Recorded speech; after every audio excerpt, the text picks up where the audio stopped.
네, 8월 6일 장 마감 후 방송을 시작하도록 하겠습니다. 오신 분은요, 매주 금요일 많은 분들이 기다리시는 분이죠. 신한금융투자 서울파이낸스센터 PB 팀장이신 황유연 팀장입니다. 안녕하세요. 네, 안녕하십니까. 네, 눈이 빨개가지고 와가지고 내가 토끼눈 같다 그랬다가 네, 뭐 잠을 눈은 잘- 빨가니까 네.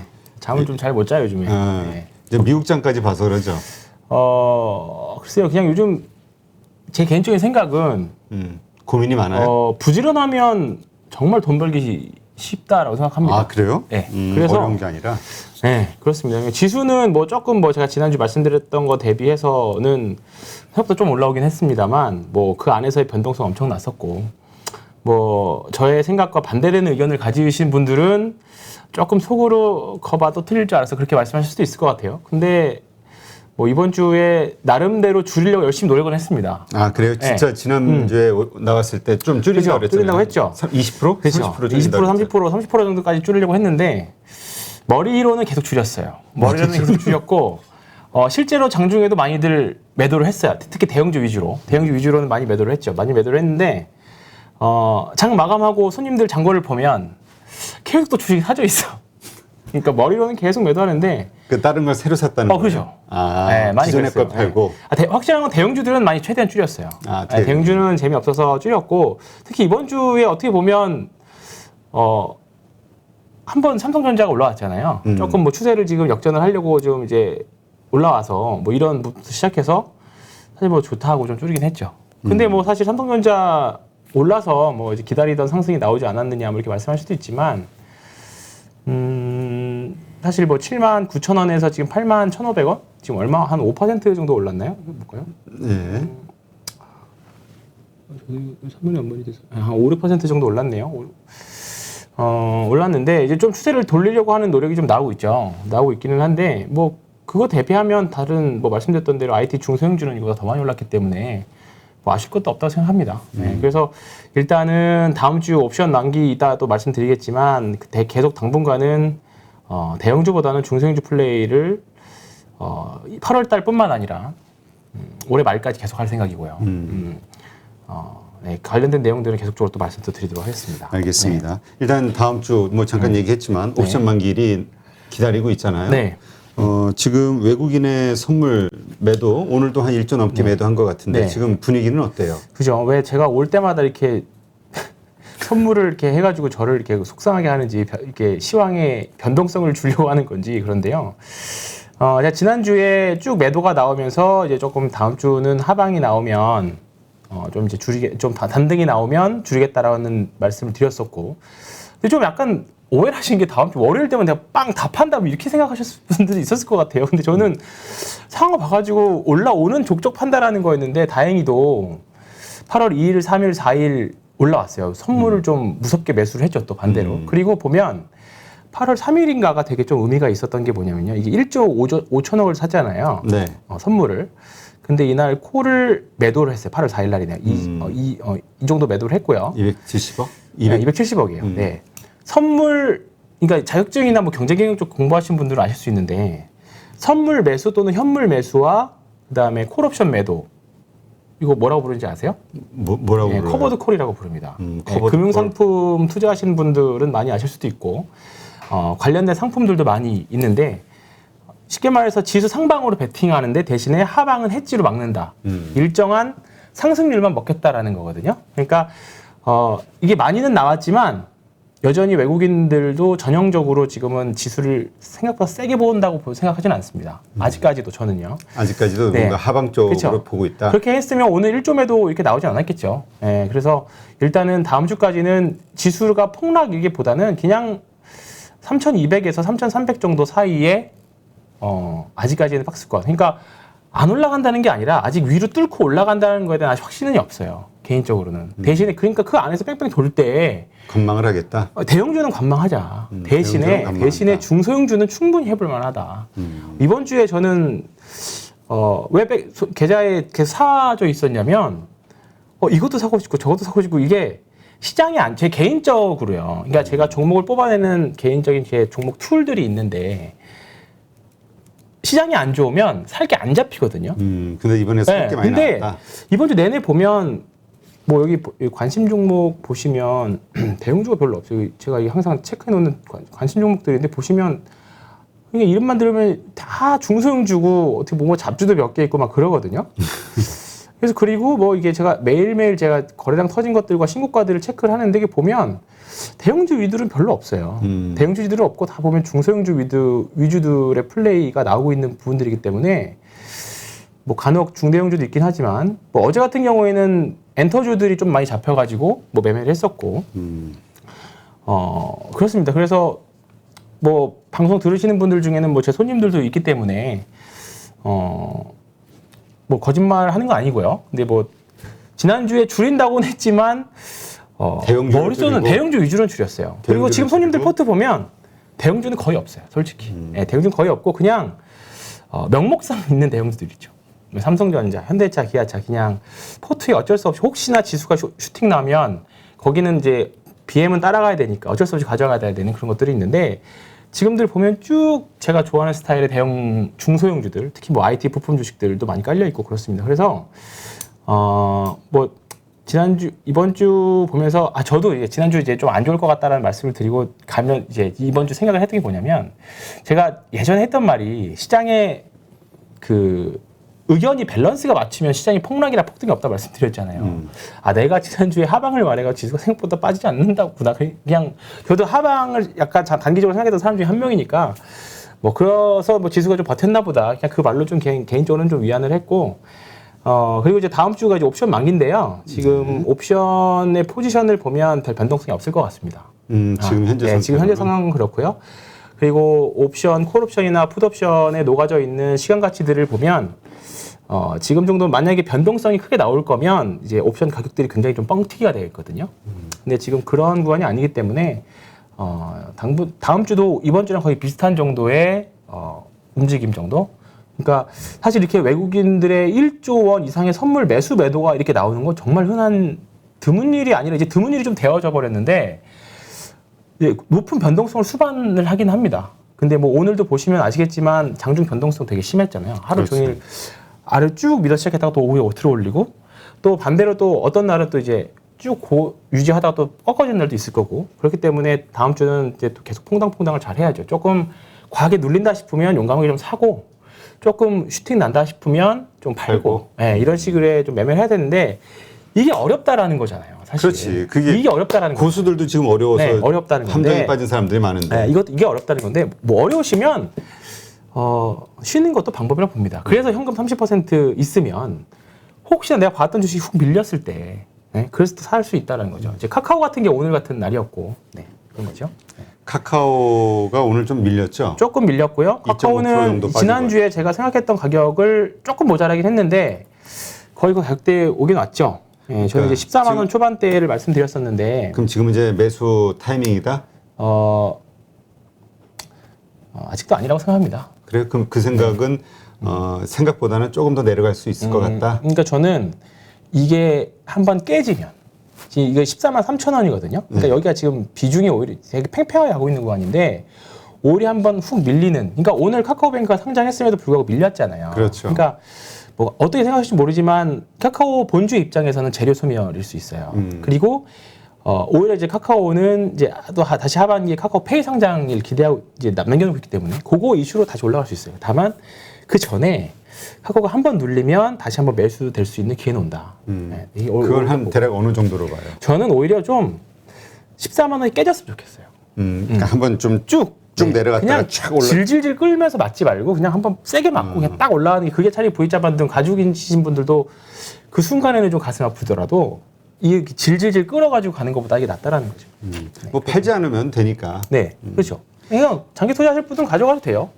저는 봐보세요. 이거 여기서 카카오 여기서 2달 동안 행보할 동안 제가 말씀드렸던 뭐 ISC를 사셨던 뭘 사셨던 먹었으면 이거만큼 기회비용 벌 수 있었잖아요. 그냥 그런 개념인 거죠. 그렇기 때문에 그런 거고 그게 아니고 나는 그냥 좋은 주식들 그냥 쭉 가져가시겠다 하는 분들은 그 스타일대로 맞춰서 장기 투자 스타일대로 맞춰서 저는 제가 말씀드렸잖아요. 저는 제 스타일대로 가는 거라고. 그러니까 그 이제 오해를 하시는 분들이 있는데 황 팀장도 지금 카카오가 나쁘다는 게 아니라 싸게 사는 기회를 노려서 그럼요. 다시 네. 살 생각을 가지고 있는 거잖아요. 그렇죠. 네. 근데 이제 그게 그러기 위해서는 이제 좀 조정이 필요하다 그렇죠. 이렇게 생각을 하는 거고. 주식이라는 게 무조건 이렇게 올라가는 주식은 작전주밖에 없잖아요. 옛날 뭐 리드코프라든가 이거 진짜 주식 오래 하셨던 분들은 40연상 같은 거 있거든요.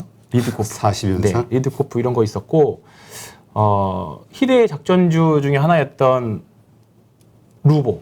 루브? 기억나시나요? 루보 같은 주식도 이거는 주식 한 15년 정도 이상 하신 분들은 아실 겁니다. 제가 2007년인가 그때쯤이었는데 네, 그것도 뭐 희대의 작전 상한가 한 번 없이 몇 배 갔는지 기억이 안 나요. 지금 상장피해서 없어졌지만 뭐 그런 주식들도 있고 그런 주식이 아닌 이상 항상 모든 주식은 파도를 타는 거잖아요. 수렴과 발산을 거치는 거기 때문에 카카오는 지금 수렴주인 거죠. 그러나 어쨌건 조금 더 내려갈 거로 보지만 어쨌든 거의 가까이 왔다. 네. 그래서 제가 매일 봐요. 카카오. 매일 보고 밸런스만 한 번만 깨줘라. 네. 그러니까 제가 사례 드렸죠. 삼성 엔지니어링처럼 이런 게 나와야 되네. 이런 게 나와줘야 좋다니까요. 아예 개파로 빵. 그거를 약간 좀 확대해서 좀 네. 보여줘요. 이게 종가 기준으로 이게 올라서 양봉이 나서 그렇지 이게 시가가 2.68 떨어졌었지. 네. 개파락이 나왔잖아요. 그러니까 계속 지키는 척 하다 개파락이 뚝 떨어졌잖아요. 이거를 사실 좀 기대하고 있는 거죠. 차라리 이게 나오면 좀 더 빠르게 올라갈 수 있다라고 봐요. 그리고 삼성 엔지니어링은 현대 엔지니어링 상장에 대한 그 비교에 대한 모멘텀이 있고 카카오는 또 카카오페이 상장에 대한 모멘텀들이 있고 뭐 계속 자회사 상장권에 대한 이슈가 있기 때문에 카카오는 사고 싶은데 조금 더 디테일하게 신경 쓰면 조금 좀 더 싸게 살 수 있다라고 생각이 좀 드는 거죠. 그게 이제 14만 원을 깨는 순간 그렇죠. 그때가 매수의 타이밍이다. 네, 네. 이게 13을 깨질 때 대외 변수를 동반하면 차이 났죠. 그러니까 이유가 있이 깨지는 게. 그냥 카카오 자체의 이슈보다 그냥 대외 변수가 밀렸을 때 그냥 같이 그냥 쓸려서 내려가 버리면 더 좋죠. 네. 그래야 그만큼 빠른 반등이 그렇죠. 올 수가 네, 있다. 그렇다 생각합니다. 네. 네. 지금 마침 뭐 이거 차트 꺼냈으니까 삼성 엔지니어링 아까 옮겼네. 삼성 엔지니어링 이거는 어때요? 그냥 지금은 지금 이제 매수의 한번 구간? 반등 나올 만했고요. 지금은 아니요. 지금 그냥 매수 보유자의 구간입니다. 네, 보유자의 구간이고 오히려 여기를 뚫고 올라가줘야 시원하게 살 수 있는데 저는 그냥 기간 대비 쓰거든요. 그러니까 지금 보면 급등한 기간이 2달 반 정도잖아요. 네. 그러니까 한 최소 2달 정도는 옆으로 횡보의 시간이 필요해요. 네, 그렇게 생각하고 있습니다. 오른 만큼 횡보의 시간이 필요하다. 단순 대등으로. 네. 오늘 아까도 얘기했지만 카카오뱅크가 네. 상장을 했는데 생각 밖으로 상한가를 쳤어요. 네. 이거 좀 희한하던데. 카카오뱅크는 저는 근데 보니까 CS에서 물량이 뭐 무지하게 들어온 것 같은데. 뭐 CFD 계좌 관련해서 이제 그쪽 계좌일 확률도 좀 있고. 그쵸, 외국인보다는. 네. 그리고 이제 다음 주에 발표될 그 MSCI 지수 편입에 대한 미리 들어온 것도 좀 있고. 지금 시가총액이 33조거든요. 근데 지금 4대 금융지주 중에서 30조 넘는 게 없는데 KB금융이 지금 23조인가 그런데 제가 봐볼까요? 뭐 이거 이미 상장 전에 21조네, 21조. 네. 22조 조금 안 되는데 뭐 사실 기존 금융사들 수익성에 비하면 사실 카카오뱅크가 굉장히 좀 낮잖아요. 아직 자산도 낮고.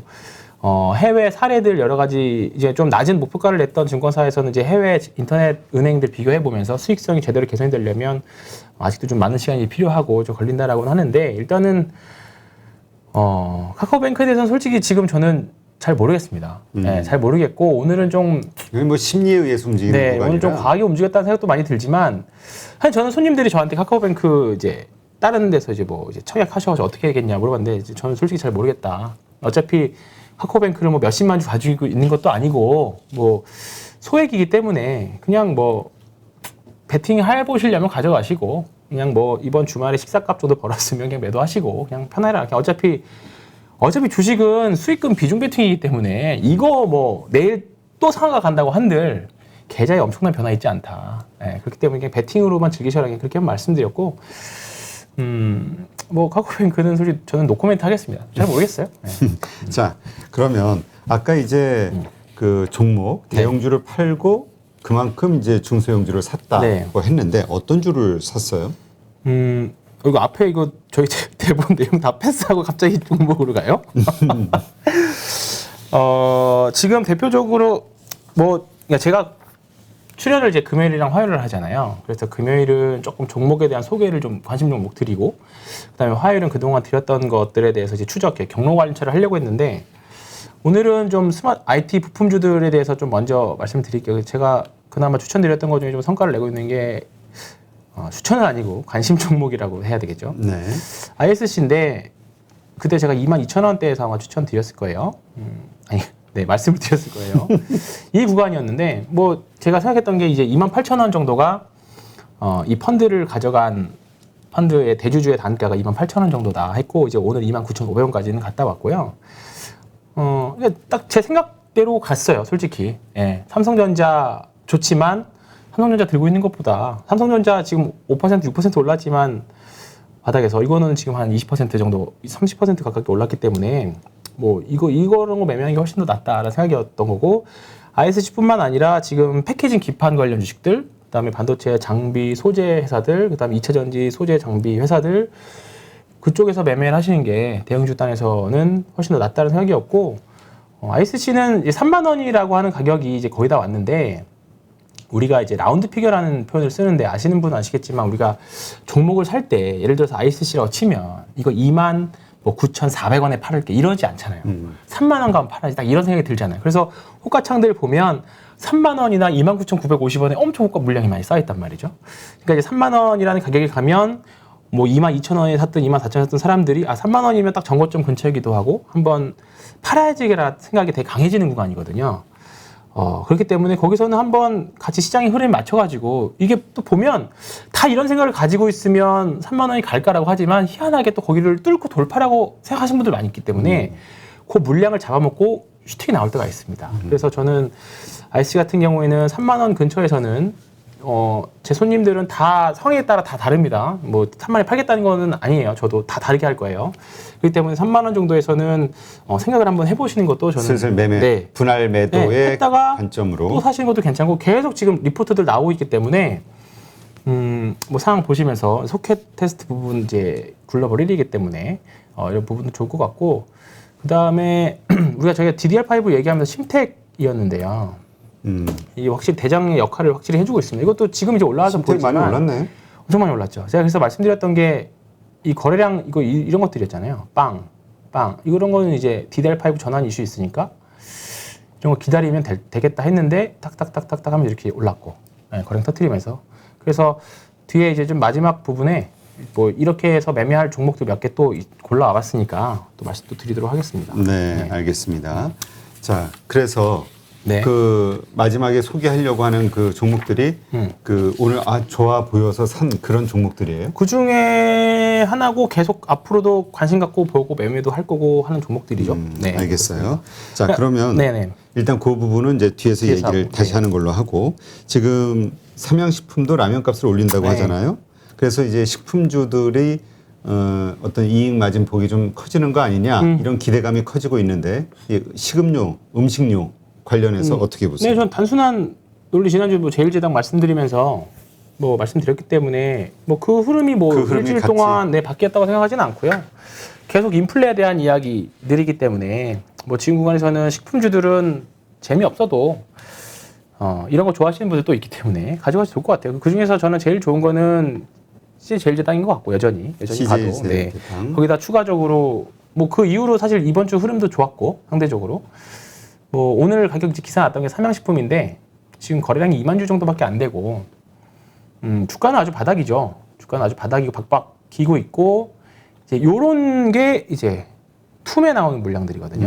네, 이런 거는 이제 이런 게 툼이고, 이제 이런 건 이제 물량 잡아먹는 것들인데, 뭐 삼양식품 사셔도 돼요. 근데 좀 다른 거 대비하면 조금 변동성은 적고 재미는 없겠죠. 그래서 뭐 이거 대신 뭐 다른 거 매매하시는 게 저는 낫지 않을까. 오히려 하시려면 제일제당 같은 게 역시 CJ 제일제당이 제일 낫다. 좋다. 네. 그러니까 심텍에서 알 수 있듯이 지금 심텍 올랐던 게 뭐 DDR5 전환하고, 그 다음에 패키징 이제 기판 이제 뭐 반도체 가격 계속 좋아서 패키징 기판 관련들 주식들이 굉장히 다 좋아요. 대덕전자도 그렇고 심텍도 그렇고, 그 다음에 코리아 서키트, 네. 코리아 서키트 이런 것도 좋았지. 오늘 코리아 서키트도 좋거든요.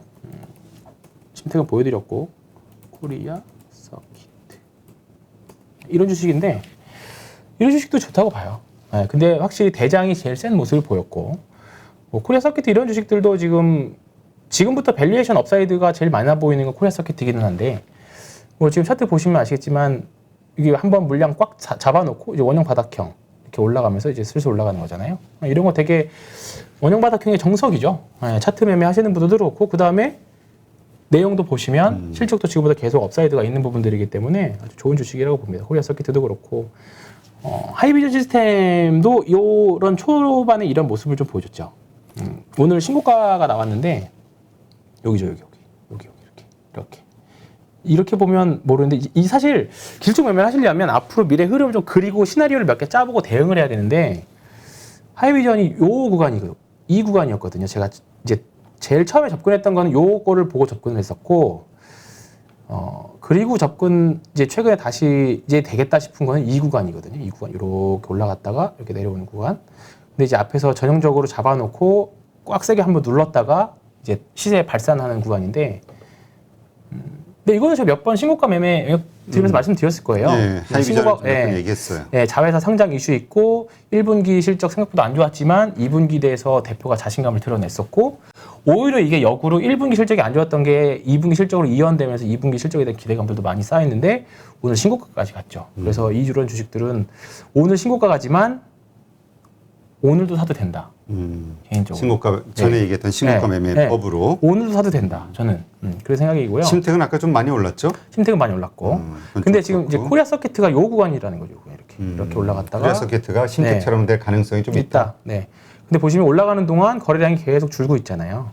네, 이런 것들은 물량이 잘 잠겨 있고 올라가는 동안 저항에서 이 정보 좀 나왔는데 물량이 별로 나오지 않는다라는 거는 갖고 있을 사람이 다 갖고 있다. 그리고 팔 사람 다 팔았다라는 거에 대한 반증입니다. 그래서 이런 주식들 좋게 보고 있습니다. 그래서 단순하게 차트만 보고 말씀드리는 건 아니고 종목마다 다 리포트가 다 나와 있으니까 보시고. 그러니까 저는 어떻게 보면 역으로 종목을 거래량을 보고 종목의 스토리를 껴맞춘다라고는 할 수 있기는 한데 뭐 솔직히 말씀드리면 그렇게 해서 먹고 살고 있습니다. 네. 그래요. 알겠습니다. 자, 그러면 이번에 미국에서 또 인프라 관련 법안 상원 투표가 진행된다 이런 얘기가 이슈가 되고 있죠. 네. 일단 통과되는 걸로 이제 거의 보는 것 같아요. 그랬을 때 이제 기대되는 섹터가 어디냐 이게 이제 우리가 투자의 관점에서 중요하게 살펴봐야겠죠. 근데 사실 뭐 그렇게 따지면 상식적으로 뭐 인프라 관련하면 뭐 인프라 코어 생각나고 그죠? 부산 인프라 코어 생각나고 뭐 오늘은 또 농기계 관련 주식들 엄청나게 올랐고. 두산 밥캣인가? 네. 그것도 그렇죠. 기계주니까. 네. 두산 밥캣도 그렇고. 근데 글쎄요. 좀 많이 밀렸는데 근데 그것보다 그냥 인프라 투자해서 그러면 미국이 그냥 이렇게 생각하는 게 낫지 않을까 싶어요. 그냥 인프라 투자하고 하면 미국이 좀 안정되고 다시 미국 다우존스나 S&P가 안정화되면 그냥 우리나라도 안정화되겠다. 그냥 상식적으로 그냥 그렇게 생각해서 그렇게 접근하는 게 낫지 않을까요? 그냥 뭐 미국이 인프라 투자하니까 뭐 밥캣이나 인프라코가 좀 수혜받을 수 현대건설기계 뭐 이런 것들이 수혜받을 수 심리적으로 할 수 있긴 하겠지만 이미 뭐 그거 관련해서는 벌써 그랬다면 종목이 먼저 움직였어야 되는데 밥캣 같은 주식은 뭐 오늘은 또 빠졌고 하니까 그것보다 그 영향으로 한국 시장이 안정돼서 한국 시장 자체가 조금 편안해지지 않겠느냐 그렇게 보시는 게 나을 것 같습니다. 저는. 그러나 만에 하나 불발된다고 하면은 반대로 이제 그런 부분들 때문에 이제 외국인들이 조금 옵션을 해칭해놨지 않나 싶어요. 그러니까 지금 옵션들을 보면 풋옵션을 좀 많이 사놨거든요. 네, 풋옵션을 많이 사놨기 때문에 언제든지 다음 주 그리고 이제 옵션 만기잖아요. 그렇지. 이런 건 있을 수 있어요. 그러니까 어차피 선물 옵션 만기는 9월이고 다음 주는 옵션 만기이기 때문에 다음 주 만약에 지금 시장이 상방이라고 보면 9월 달까지만 주순 올라가면 돼요. 근데 중간에 잠깐 옵션 만기일 날에 잠깐의 그 변동성을 이용해서 옵션 수익을 내려면 풋옵션 많이 사놓은 걸로 인해서 그러면 지수 한번 훅 했다 이렇게 올라올 수 있어요. 그죠? 그때를 대비해서 현금이 필요하다는 거죠. 그런 변동성은 다음 주에 언제든지 나올 수 있습니다. 네, 언제든지 나올 수 있습니다. 자, 그럼 이제 오늘 밤에 나오게 되는 미국 고용지표 이것도 되게 중요하잖아요. 이게 테이퍼링을 땡길 것이냐 좀 미룰 것이냐 이게 관련돼 있는 건데 이번 주에 이제 ADP 고용지표가 생각보다 서프라이즈가 아니라 안 좋아서 이제 우리가 생각했던 대로 이러면 테이퍼링 늦어지겠구나, 뭐 금리 인상도 늦어지겠구나, 이런 이슈로 일단 접근을 하는데, 이제 슬슬 이 재료도 시장에서는 식상해지지 않을까 이제 싶어요. 뭐 별로 해도 네. 그러려니 네. 이제 별로 재미가 그러니 없어. 될 것 같고, 오히려 이렇게 되면 이게 조금 더 강화가 되면 금리보다 경기 회복이 늦네라고 또 생각할 수 있는 거거든요. 그렇기 때문에 그 부분도 일단 조금 염두에 둔다 생각해요. 그래서 사실 저는 오늘 금요일 날 좀 비중을 줄이고 싶었어요. 그러니까 오늘 고용이 어떻게 나오든지 간에 그냥 울고 싶을 때 뺨 맞은 누가 때리는 것처럼 어떻게 나오든지 간 시장은 하락이라고 해석할 수도 있거든요. 그래서 다음 주 정도에 조정이 나오면 매수하려고 했는데 글쎄요. 뭐 다음 주 월요일에 또 맞춰서 대응해야죠. 지금은 철저하게 대응해야 된다고 봅니다. 네. 그러니까 이게 우리 투자자들이 갖는 똑같은 패턴인 것 같아. 이성적으로는 이러니까 맞아요. 비중을 줄여야 돼 하는데 눈앞에 그래 그쵸? 저거 돈 될 것 같은데 욕심이 이제 슬슬 지금 저도 이번 주에 손목을 몇 번을 부여 잡았는지 몰라요. 그러나 손목을 결국은 질렀다는 거. 질렀다. 근데 결국 누르고 왔고 아니면 뭐 다음 주에도 그렇게 맞춰서 대응하면 되는 건데 지금 근데 아까 말씀드렸던 것처럼 종목들 하나하나 보면 다 흐름들이 좋고 분봉이든 일봉이든지 간에 너무 스토리도 아름답고 우리 흔한 말로 이제 섹시하다는 표현도 하는데 그런 종목들도 엄청 많고 그렇죠. 근데 그러다가 갑자기 누구나 다 막 환호를 하고 박수 칠 때가 올 겁니다. 그렇죠. 네, 그때 조심해야죠. 네. 알겠어요. 자, 옵션 만기일 목요일 날, 네. 다음 주 목요일 날 큰 변동은 아직은 없을 거로 지금 보는 거죠. 그렇죠. 어차피 또 이제 다음 주 화요일 날 또 나오니까요. 또 그건 또 그때 알겠어요. 가서 그럼 옵션 만기는 화요일 날 좀 네. 자세하게 얘기하기로 하고. 네. 자, 그렇다면 오늘 뭐 정말 좋게 보이는 종목들이 여러 개가 보였다 네. 이러는데 어떤 것들이 그렇게 좋게 보였는지 한번 좀 이야기를 해보죠. 사실 오늘 한 종목은 오늘 여기서 말씀을 안 드리려고 그랬어요. 좀 작기도 작아서. 근데 이번 주에 경제방송에서 많이들 나오더라고요. 그래요? 경제TV에서. 네, 그래서 질 수 없다. 나도 저도 갖고 나왔고, 포인트 모바일이라는 회사입니다. 포인트 모바일이라는 회사인데,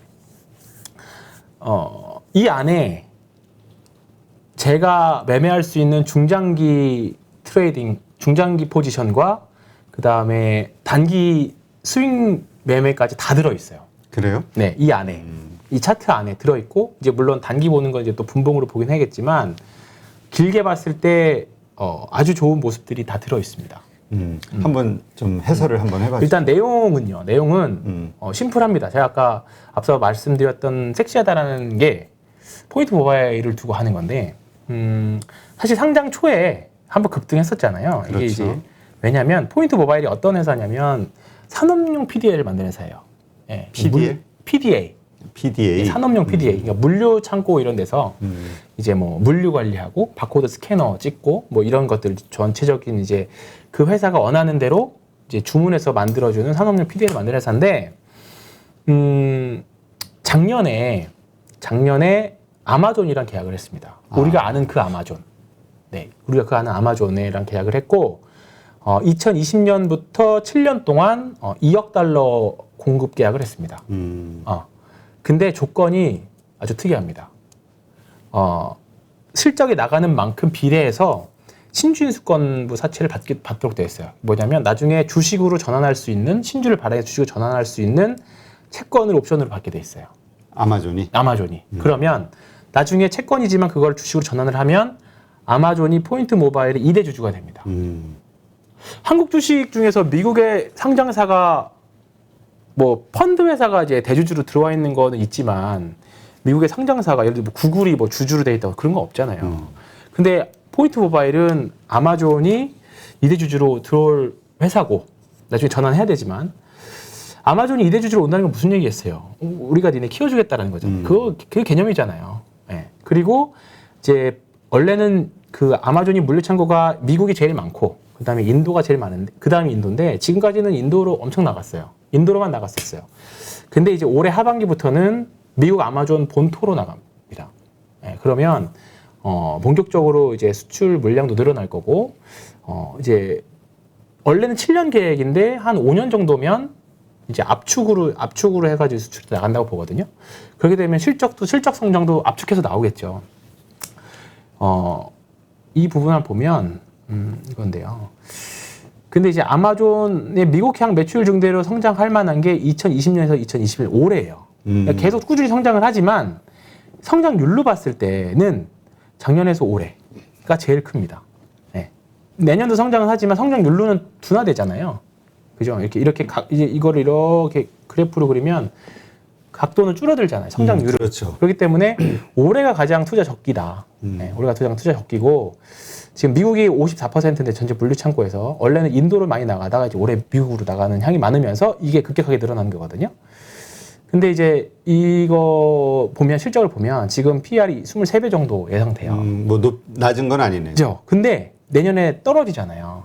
실적이 좋으니까. 그렇죠. 실적이 좋으니까. 그럼 반대로 성장주들을 어떻게 투자해야 돼요? 원래 비쌀 때 사서 쌀 때 팔잖아요. 그러니까 딱 성장주 매매의 정석인 거죠. 비쌀 때 사서 쌀 때 파는 지금이고 내용도 심플해요. 그냥 그러면 아마존이 물류 창고 어차피 계속 이런 물류에 대해서는 계속적으로 늘어날 거기 때문에 뭐 이런 것에서는 의심의 여지는 없고 그리고 아마존이랑 장기 성장에 대해서는 의심의 여지 없 실적이란 거. 갑자기 아마존이 안 써라고 하는 건 변수지만 이미 뭐 7년 계약됐기 때문에 그렇지는 않을 것 같고 그러면 그에 따라서 실적도 계속 늘어날 것 같고 그러면 다른 경쟁사들이 아니면 다른 물류 창고를 갖고 있는 회사들이 아마존도 포인트 모바일 제품을 썼대 하면 당연히 늘어나겠죠.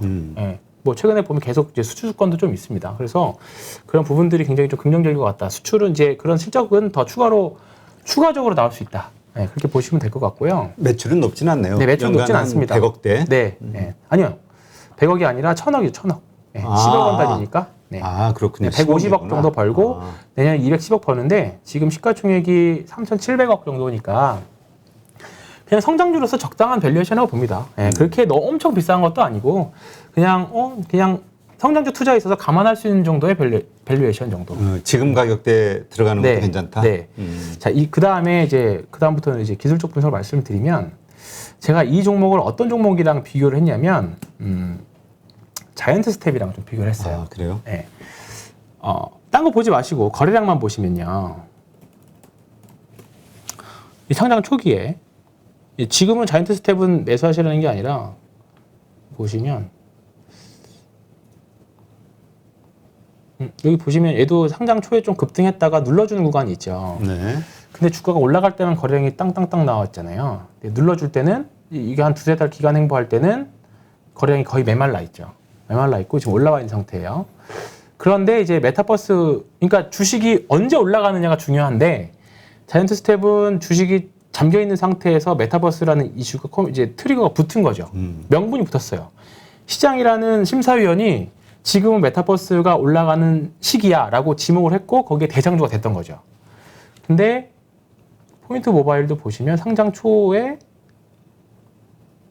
이게 잡아놓는 게 좀 제 개인적으로는 보이는 거죠. 근데 주가가 쭉 밑으로 횡보하거나 눌릴 때는 거래량이 완전 여기는 거래량이 말라 있잖아요. 완전히. 네. 그냥 이건 방치잖아요. 방치. 떨어질 때는 주가 거래량이 없는 거죠. 그러다가 여기서 무상증자를 한번 했습니다. 네. 무상증자를 100% 무상증자를 한번 했어요. 그리고 주가가 밀렸죠. 무상증자를 했다는 거는 유통 물량을 늘린다는 거고. 물량이 없어서 거래가 좀 그렇죠. 부진하다 이렇게 본 있었었죠. 거군요. 네. 유통 물량도 늘렸고 이제 그 다음부터 횡보한 이후에 이제 조금 여기 거래가 터졌죠. 여기서 그래서 좀 길게 보면 거래가 터졌지만 요만큼이거든요. 요만큼입니다. 그래서 여기까지 진행된 상태예요. 네. 전고점 대비해서 뭐 4만 원 대비하면 지금 3만 원이 어제 3만 원을 오늘 찍고 내려오긴 했지만 충분히 해볼 만한 구간이라고 생각합니다. 네. 그리고 제 의견뿐만 아니라 지금 이제 슬슬 리포트들이 굉장히 좀 많이 쏟아져 나올 거예요. 앞으로도 오늘도 보면 각 증권사들마다 나온 거기 때문에 제가 지금 말씀드리는 기업 내용은 이제 리포트 바탕을 말씀드렸던 거고 그다음에 기술적 분석은 이제 제 의견인데 지금 구간에서는 충분히 해볼 만하다. 네. 스토리와 거래량 패턴들이 조금 좋다. 근데 리포트가 나오면 보통 주가가 떨어지잖아요. 아니 그러지 않습니다. 그래요? 저는 그렇지 않다고 봐요. 대형주만 그런가? 심텍 같은 것도 오늘 리포트 나오면서 최근에 급등했었고요. 네. 지금은 오히려 대형주들은 왜냐하면 이제 목표 주가를 올려야 좋은 건데 대형주들은 지금 사실 뭐 목표 주가를 크게 올린다기보다는 그냥 유지와 현상에 대한 리포트들이기 때문에 별 이렇게 매력적이지 않았던 거고 중소형주들은 요즘에 리포트 소위 말하는 리포트 빨이 먹힙니다. 네, 그렇기 때문에 계속 긍정적으로 좋아 보여요. 그래서 실적 성장성에 대해서는 뭐 일단은 단기적으로는 내년까지는 크게 의심을 안 해도 될 것 같습니다. 네. 그래서 뭐 어떻게 또 시장 상황이 변하느냐에 따라서 봐야 되지만 근데 참 이 중소형주는 보니까 시장이 떨어지면 그냥 맥을 못 치더라고. 그렇죠. 당연하죠. 네. 그리고 또 그 하락폭이 대형주에 비해서 너무 그죠. 확 떨어지고 클 수 있지만 그래도 이제 올라올 때 또 괜찮은 또 주식들 또 위주로 또 빨리 탄력적이지. 올라오니까 그러니까 시장이 박살나면 뭐 중소형주, 대형주 다 필요 없죠. 근데 스토리가 있거나 괜찮은 주식들은 회복력이 또 빠르고 뭐 시장이 그러니까 박살나진 않을 것이다. 네. 이렇게 보는 거죠. 그냥 왔다 갔다 요 정도. 그래요. 지금 하여튼 근데 이것도 보신 분들 또 급하게 이것도 사는 것보다는 일단 스터디 하시고 네. 이렇게 좀 조정이라든가 좀 하여튼 여유 있게 네. 템포를 좀 늦춰서 관심을 가지시는 게 좋을 것 같네요. 그리고 하나 더 네. 하면 딱 시간 맞을 것 같습니다. 시간은 뭐 제가 정하고. 왜 내 영역을 침범을 해? 죄송합니다. 네네. 이제 포인트 모바일도 어떻게 보면 물류와 관련된 네. 내용이었잖아요. 창고. 근데 이거 솔루엠도 마찬가지예요. 솔루엠이라는 회사인데요. 솔루? M. M? 다 처음 들어보네. 이것도 상장한 지 얼마 안 된 회사입니다. 아니, 왜냐면 이거 제 개인적인 경험이라서인지 몰라도 제가 상장한 지 얼마 안 된 주식들을 가지고 대박을 낸 케이스들이 몇 번 있었어요. 조정받고 나서 네. 올라갈 때. 네. 왜냐면 그 시작이 뭐였냐면 RS 오토메이션이었거든요. RS 오토메이션이 이게 지금은 이제 매매를 좀 안 하긴 하지만 얘도 상장 초에 보면 보겠습니다. 제가 이거를 기억이 잘 나죠.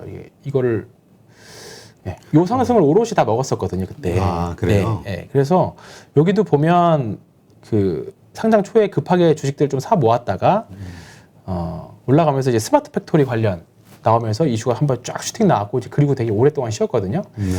그 상장 신규 상장제 패턴이 두 가지가 있어요. 네. 하나는 상장하고 미친 듯이 위로 올려 붙였다가 당분간 쉬는 거. 그 다음에 하나는 RS 오토메이션처럼 상장하고, 그러니까 상장 뭐 직후 막 일주일 정도까지는 의미가 없고 상장하고 나서 좀 어느 정도 고점을 찍고 쭉 조정이 나오다가 조정 나올 때 거래량 없는 종목들은 다시 한번 슈팅 나가는 케이스들이 많아요. 그러니까 먼저 나와서 이렇게 쉬느냐, 내려왔다 이렇게 올라가느냐 그거거든요. 그 패턴 두 가지를 놓고 그 패턴을 놓고 이제 매매를 해요. 신규 상장 주식들을. 전 네. 초에는 붙진 않고 네. 카카오뱅크가 어떻게 움직일지 모르겠지만 근데 솔루엠도 그렇고 포인트 모바일도 그렇고 그다음에 자이언트 스텝도 그렇고 보면 상장 초에 급등했다가 쭉 눌렸다가 올라가는 케이스라고 보거든요. 네. 뭐 이거 어떻게 코에 붙이면 뭐 코걸이고 귀에 붙이면 귀걸인데 솔루엠도 지금 그 구간이라고 봐요. 근데 솔루엠 뭐냐면 아까 그 포인트 모바일은 산업용 PDA 물류창고였잖아요. 네. 솔루엠은 이제 뭐 그 파워 모듈 뭐 관련 주식이고 뭐 최근에 6월달에 나온 기사에는 애플 공급 이슈까지 있었어요. 애플로. 그래서 그 이슈가 나왔을 때 한번 조금 오른쪽 하다가 주가 쉬었는데 이게 한번 푹 튀었거든요. 네. 근데 이제 솔루엠이 주로 하는 게 ESL이라고 해서 전자 가격 표시 장치예요. 그러니까 큰 마트 가면 옛날에는 가격표가 이제 손으로 쓰거나 아니면 프린트해서 종이로 붙이거나 그러잖아요. 근데 언제부턴가 롯데마트 가면 이제 전자기기로 뭐 이렇게 바코드 같은 바코드 같은 거 돼 있잖아요. 되면은, 네. 그게 이제 ESL인데 이제 그 작업을 솔루엠에서 합니다. 근데 그게 가면 갈수록 뭐 이제 설치할 땐 돈이 좀 들긴 하겠지만 그 다음부터는 되게 이제 효율성의 측면에서 굉장히 기업들이 좋거든요. 근데 이게 대형 마트뿐만 아니라 편의점에 아직 들어가지도 않았어요.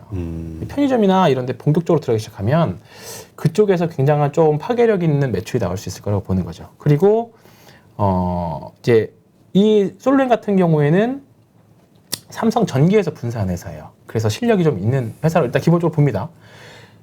제가 제약바이오 회사 말씀드렸던 중에 티움바이오 기억나시죠? 티움바이오는 SK 케미칼에서 스피노프 된 회사고 그다음에 아까 RS 오토메이션은 삼성전자 연구진들이 나와서 한 회사예요. 근데 솔루엠은 삼성전기에서 나온 회사입니다.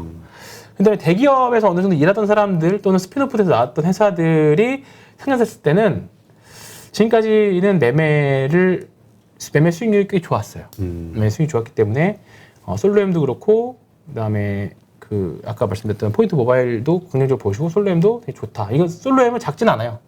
그래요? 1조 5천억 정도 되는 회사고요. 중형주? 네, 중형주 정도인데 조금 뭐 시장 탓을 좀 탈 수는 있어요. 좀 작진 않기 때문에. 근데 이 정도면 중형주고 자기 할 길 갈 수 있는 회사고 이제 이게 나와서 사실 말씀드린 거죠. 거래량? 네, 거래량이 나왔고. 근데 지금 이거는 단기 트레이딩 관점이에요? 아니면 둘 다 아까 둘 다 지금 단기도 괜찮을 것 같고 장기로도 그다음에 길게 괜찮다? 봐도 괜찮을 것 같다. 네, 그래서 뭐 목표가를 특별히 제시해드리기보다는 공부해 보시고 적정 가치들에서 매매해 보시면 그러면 판다고 했을 때는 언제 팔아요? 역시 그 거래량이 터질 때?